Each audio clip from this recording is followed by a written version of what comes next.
Hemos empezado ya en anteriores clases a revisar el tema de las responsabilidades especiales. Hemos visto cómo sobre algunas existe cierto debate, si estamos preguntándonos o preguntándose los teóricos si es que estaríamos ante casos de responsabilidad subjetiva u objetiva, es decir, si estuviéramos ante una culpa presunta o si estaríamos ante una, ante una culpa objetiva, netamente objetiva, ¿no? Hemos revisado dentro de estas circunstancias, dentro de estos tipos de responsabilidad, la responsabilidad por animales, responsabilidad por cosas, hemos visto la responsabilidad de los padres, de los tutores, de los maestros también, la responsabilidad que tienen los patrones respecto a sus empleados. Hemos visto entonces estas circunstancias, ¿no? Hemos visto que cada una tiene ciertas peculiaridades. Es así, nosotros hemos revisado anteriormente la responsabilidad por el daño que genera una cosa. Este sería el género. La especie, una especie, es decir, una de las formas mediante las cuales las cosas pueden generar daño, es esto de la ruina del daño por ruina de edificio, ¿ya? Y es que al final los edificios terminan siendo cosas, ¿no? Terminan siendo cosas. Esto lo van a ver con más detenimiento, esta clasificación de los bienes y cosas en la materia de bienes, ¿no? De bienes, en la cual se ve qué derechos recaen sobre las cosas, sobre los bienes, ahí van a ver los derechos reales, ¿no? Pero retomando entonces, dentro de la responsabilidad por cosas, entonces encontramos la responsabilidad que se puede generar por el daño que genera la ruina de un edificio, y esto se puede extender a cualquier tipo de construcción. El Código Civil Boliviano va a establecer que en materia de daños, a causa de la ruina de un edificio o cualquier otra construcción, la responsabilidad se va a atribuir al propietario. A diferencia de la responsabilidad por animales, por ejemplo, es decir, nosotros hemos visto que en la responsabilidad por el daño generado por animales, el responsable terminaba siendo aquel que se beneficie con el animal y también el propietario, ¿no? Es decir, aquel que tenga un cierto beneficio económico del animal. Sin embargo, en la responsabilidad por ruina de edificio podemos evidenciar que el único responsable va a ser el propietario, salvando, claro está, ciertas situaciones excepcionales, ¿no? Entonces, ¿qué nos dice Guido Alpa, no? De lo manifestado podemos concluir que el daño deriva del defecto en el mantenimiento o del vicio de la construcción. Eso vamos a ver que esto es diferente, ¿no? Hay situaciones diferentes por las cuales se puede generar la ruina de un edificio. Entonces, pero vamos a ver que estas situaciones por las cuales puede derrumbarse un edificio o puede dañar las ruinas de un edificio, también pueden tener por causa un hecho de fuerza mayor o un caso fortuito, ¿no? Entonces, también van a quedar a cargo del propietario otros daños debidos a causas distintas, ¿no? Que sean más allá de este defecto del mantenimiento, vicios de construcción. Vamos a ver que hay ciertos casos en los cuales la jurisprudencia extranjera, algún caso en el cual la jurisprudencia extranjera ha establecido que incluso podría darse la responsabilidad del propietario por ciertas filtraciones que emanen de una cañería, por ejemplo, ¿no? Y esto, si se dan cuenta, no es una ruina del edificio propiamente dicha, es algo diferente, ¿no? Pero para considerarlo en un momento más. De esta manera, entonces, identificamos en el Código Civil que sigue la tendencia de muchos otros códigos al establecer que existe responsabilidad por la ruina de los edificios, ¿no? E identifica esta que ha sido establecida por la doctrina como una forma de responsabilidad objetiva. Una forma de responsabilidad objetiva. Textualmente, el artículo 997 de nuestro Código Civil, entonces, nos va a manifestar lo siguiente. El propietario de un edificio u otra construcción es responsable del daño causado por su ruina, excepto si prueba el caso fortuito o de fuerza mayor o la culpa de la víctima. ¿Ya? Podemos ver entonces que si algo puede romper esta responsabilidad, puede quebrar esta responsabilidad, puede eximir a una persona de responsabilidad, van a ser los casos de ruptura del nexo de causalidad, ¿verdad? Que son diferentes a los eximentes de culpabilidad. No se olviden de esto. ¿Qué es un edificio, no? Entonces, ¿qué edificios, qué ruina, la ruina de qué tipo de edificios o construcciones puede generar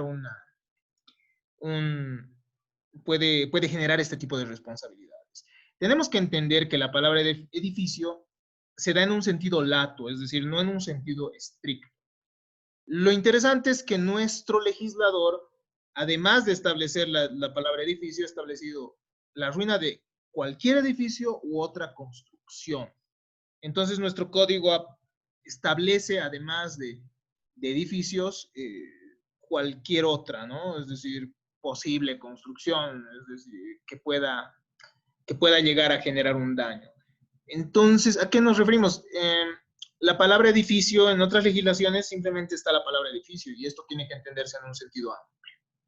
La palabra edificio entonces se la toma de esa manera y comprende toda clase de construcciones o elementos de una construcción, pudiera ser, ¿no? Puede ser entonces madera, materiales de piedra o ladrillo, cemento armado, construcciones de hierro, etcétera, ¿no? El edificio, entonces, puede causar daños por destruirse total o parcialmente. No es necesario que exista la ruina total o la ruina parcial. O sea, cualquiera de estos casos puede generar la responsabilidad. Tal como hemos visto, esto va a suceder, ¿por qué? Por un vicio en la construcción o en el suelo. Entonces, puede suceder que una vez que se ha entregado al propietario una determinada construcción, se lo haya hecho sin el debido estudio de suelos, por ejemplo, o se lo haya hecho con ciertos errores técnicos al momento de construir el mismo.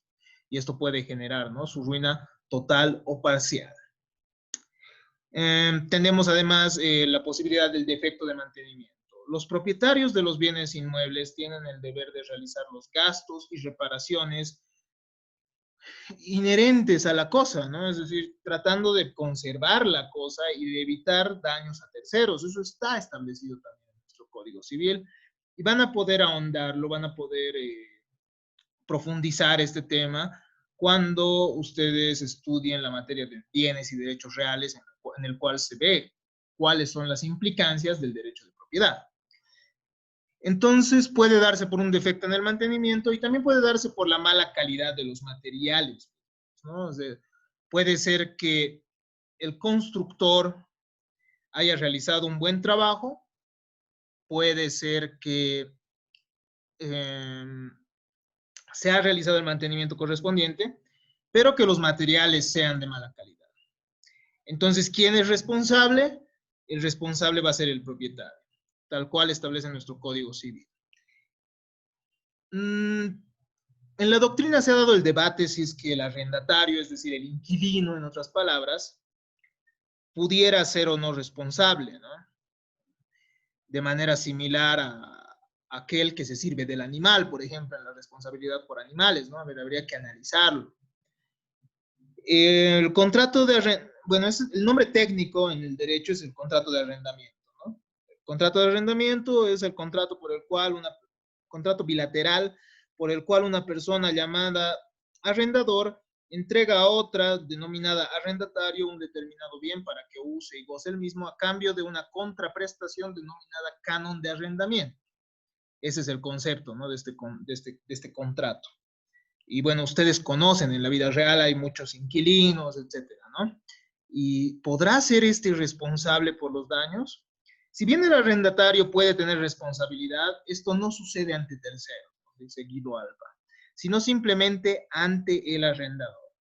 Es decir, que cuando se generan daños a personas ajenas a los contratantes, el responsable va a ser el propietario del bien. el arrendador, digo, el arrendatario, o también llamado inquilino, o también llamado locatario, va a ser responsable, pero únicamente respecto al arrendador, es decir, al dueño de casa, como se lo conoce comúnmente, ¿no?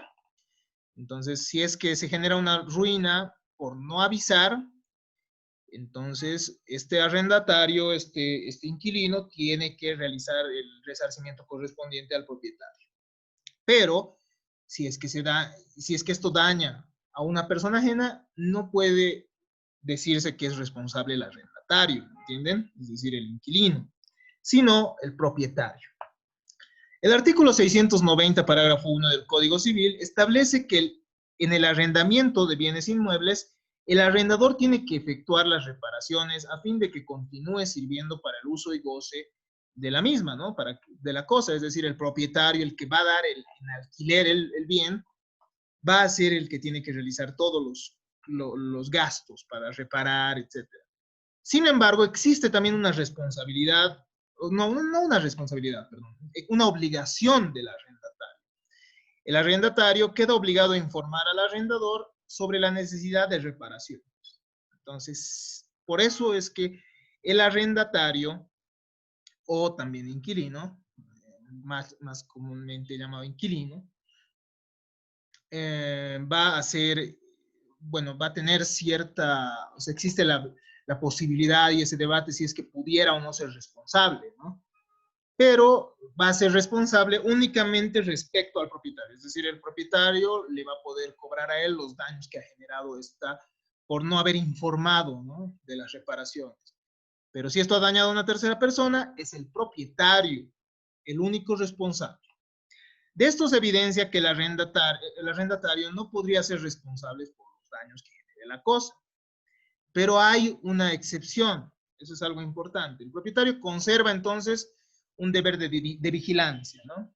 El propietario sobre el estado de las cosas y pues, sobre la conservación de la construcción. De modo que el poder deber de vigilancia sobre los posibles deterioros del inmueble y sobre su custodia le va a corresponder al arrendador, ¿no?, que usualmente es el mismo propietario. Entonces, él va a ser el que se tenga que encargar de todos estos deterioros. Sin embargo, puede suceder que haya un arrendatario negligente. El propietario no responde si prueba que la conducta constituye una causa autónoma y absorbente del evento lesivo. ¿Qué pasa, por ejemplo, si el arrendatario efectivamente comete algún acto que puede haber generado daño al tercero de manera culposa? Qué sé yo, un arrendatario, por ejemplo, que quiera pegar un póster de su banda favorita, no un póster, un cuadro, ¿no?, de su banda favorita y empiece a clavar la pared, una pared que de por sí ya se encuentra húmeda, y al otro lado que da a la calle una persona, existe un peatón que esté pasando. Entonces, en este caso, obviamente ya existiría una responsabilidad por parte del arrendatario, ¿no? El arrendatario, efectivamente, sería la persona que ha generado ese daño. Muchas veces, arrendatarios realizan pues ciertas mejoras, ciertas construcciones y pueden llegar a generar daño en mérito a las mismas, ¿no?, incurriendo en negligencia. O sea, pueden ellos generar ciertas mejoras sin cumplir con los mantenimientos correspondientes. Entonces, en estos casos va a ser responsable el arrendatario, ¿no?, cuando su conducta sea una causa autónoma y absorbente del evento lesivo. ¿Cuáles son las eximentes de responsabilidad? Ya que estamos ante un caso de responsabilidad objetiva, no es posible alegar eximentes de culpabilidad. Es diferente la culpabilidad, como hemos dicho, al nexo causal, ¿no? Entonces, no se puede alegar ni la legítima defensa, ni el estado de necesidad. Y esto sería incluso irrazonable, ¿no? Es decir, uno no podría decir se ha caído mi muro por defender otro bien. Tal vez podría suceder, pero aún así, ya que estamos ante una responsabilidad objetiva, no existe la posibilidad de eximirse mediante estas causales, ¿no? Algunos autores manifiestan que estamos ante una presunción juris tantum, o también presunción sí. Las presunciones son atribuciones que hace la ley a ciertos hechos de ciertas consecuencias. ¿Qué significa? La ley para ciertos hechos, es decir, la ley describe ciertos hechos y le da ciertas consecuencias jurídicas. ¿No ven? Por ejemplo, ustedes han debido ver en derechos humanos, ¿no? Al imputado, la presunción de inocencia, ¿no?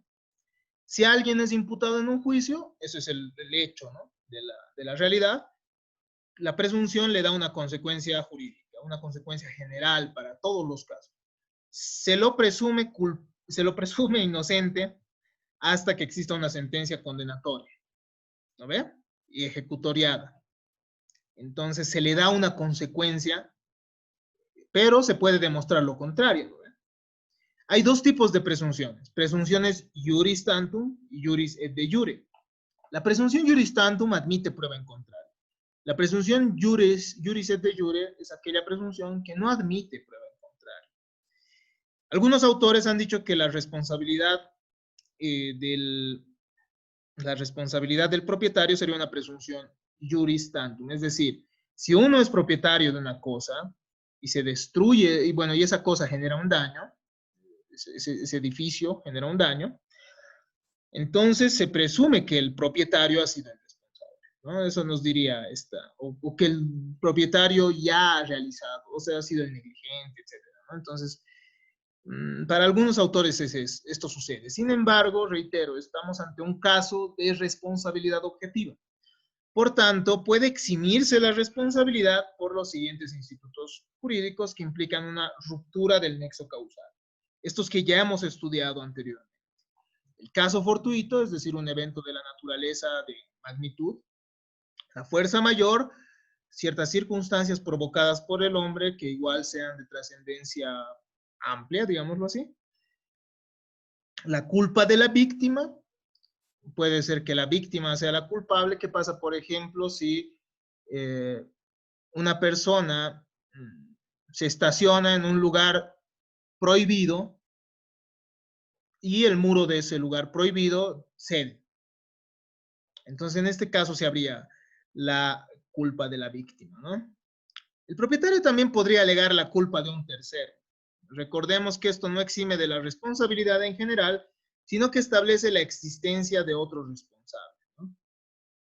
¿Qué pasa, por ejemplo, si un ladrón entra a una casa por la ventana y justo ese muro está mal? Entonces cae el muro y genera un daño a un tercero. Entonces, obviamente, podría darse este caso, ya que hemos visto que una de las formas de romper este nexo causal es que exista otra persona culpable, ¿no? Entonces, en ese caso, no podría ser el responsable el dueño. Como consideraciones finales y para ir terminando nuestra temática de hoy, respecto a este tema tan interesante, debemos manifestar los siguientes aspectos. La ley entonces va a presuponer, una vez comprobado el nexo causal, solo hay que probar que ha existido daño y que el daño proviene de la ruina de un edificio, ¿no? Entonces, una vez que se prueba el nexo causal entre la ruina y el daño, el propietario va a responder por él. Puede suceder que la ruina de otro edificio hubiese sido la causante de la ruina del propio. Es decir, el propietario de un edificio puede alegar que su edificio que ha existido ruina en su edificio porque el edificio de al lado, por ejemplo, ha generado esta ruina. En ese caso, quien tiene que probar las cosas es el propietario, no así la víctima. No es la víctima la que tiene que probar.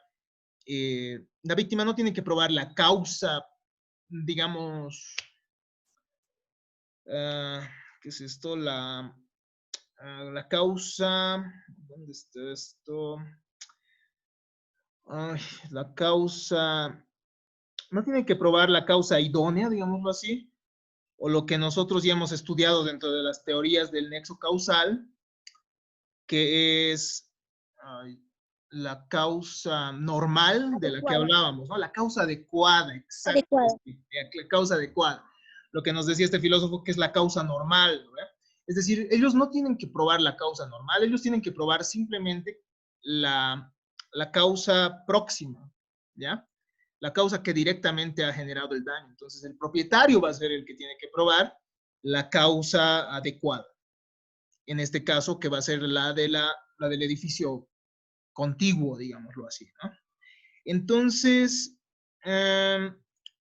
no es la víctima la que tiene que probar este hecho. La jurisprudencia italiana, por otro lado, ha considerado que los daños causados ante un tercero por la ruptura de una tubería, los daños causados a un tercero por la ruptura de una tubería de agua, van a formar parte también de esta responsabilidad. Entonces, como les he dicho, no hay un sentido amplio para interpretar esto. Cualquier otro daño, más allá de la falta de mantenimiento, etcétera, que pueda generar un daño a un tercero, va a formar parte de este daño por ruina de edificio. También se ha establecido que esta norma se aplica a la administración pública, ¿no? La misma jurisprudencia italiana ha establecido que